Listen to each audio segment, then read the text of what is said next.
The valve. How PrimeWater flooded public trust.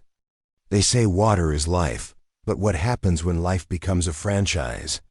Across provinces from Luzon to western Visayas, one company controls the flow. PrimeWater Infrastructure Corporation, owned by the Villar family. It didn't just arrive. It expanded quietly, through contracts, through handshakes, through public-private partnerships. But behind the PR and the promises, the cracks are showing. In province after province, complaints poured in. In central Luzon, residents reported chronic water shortages, long service interruptions, and poor customer support. In the Visayas, working-class districts saw their local water systems privatized, their bills doubled, and their jobs eliminated. In multiple regions, COE reports revealed violations, delayed infrastructure upgrades, unmet service obligations, and financial collapse of once profitable local water districts.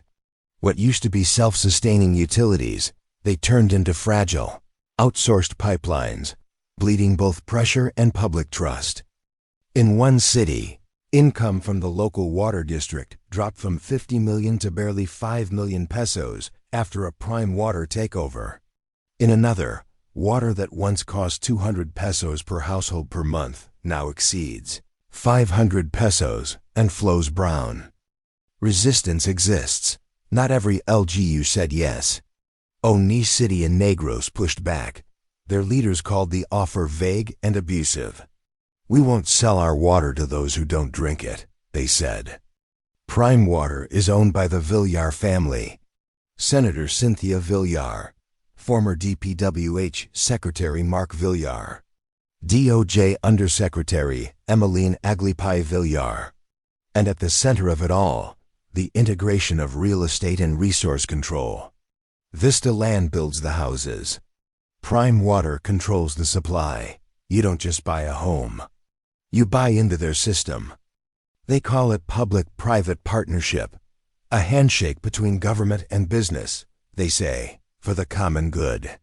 But what happens when the public pays the price and the private walks away with the power? What happens when communities lose water while corporations gain territory?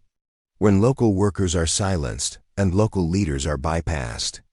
This isn't partnership. This is privatization disguised as cooperation.